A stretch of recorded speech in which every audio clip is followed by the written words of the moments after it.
It's a story Tulsa World reporter Andrea Eager has spent nearly half a year getting to the bottom of. I really worked on this over the course of 5 months. It all has to do with Oklahoma's parental choice tax credit system. That's the program legislators passed, setting aside hundreds of millions of dollars to give tax credits to families who send their kids to private schools. The Oklahoma Tax Commission is the state agency tasked with handling the program. As we reported in November, rather than parents receiving the credit when they file their taxes, the Tax Commission sends a check in a parent's name directly to their kid's private school that parents, in turn, sign over to the school to cash. Eager's report published this week all dates back to another report she did in September when she found the Tax Commission had contracted with a private company called Merit to actually do the work of running the tax credit program. I encountered some information that maybe this vendor company that the state had outsourced the administration of this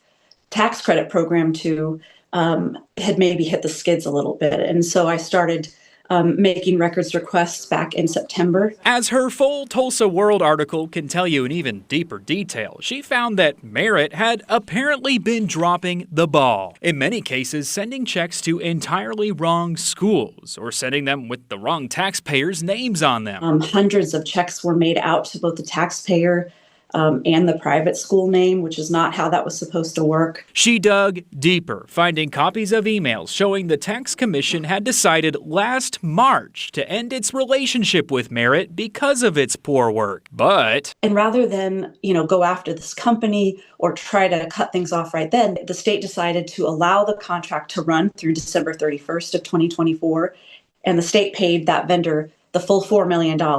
Then she found a copy of a slideshow presented during an internal tax commission meeting last June discussing the problems with Merit. But as her full article explains, tax commission leaders didn't show those to Governor Stitt when they gave him the same presentation the following month. The governor's office was given a much more abbreviated version than the tax commissioners about the issues and the reason why the tax commission wanted to expand state government by 20 state employees. On top of all that, she discovered nearly 1,900 kids whose families received the tax credit unenrolled from their private school before completing the school year, meaning they shouldn't have qualified for the tax credit. She uncovered letters the tax commission sent those families, now demanding they pay back the money. It's $5 million total that we're trying to get back from those 1,855 taxpayers. All of this information the Tax Commission never made public. The only reason anyone knows is because Eager had the time and commitment to dig. It's going to be $600 million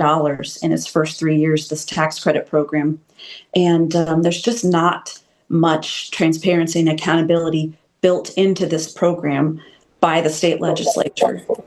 And on top of all of that, Governor Stitt has asked the legislature to actually expand the tax credit program and remove the current $600 million cap on it. So we asked his office, with all the program's problems in mind, is he sure that's still a good idea? We didn't hear back. We also reached out to the Tax Commission. We didn't hear back. Who did hear back from the Tax Commission was Eager, and in her full story, you can see what the Tax Commission says in response to all this and even more details she found that raise questions over how well the program is being run. We have it linked for you on KFOR.com.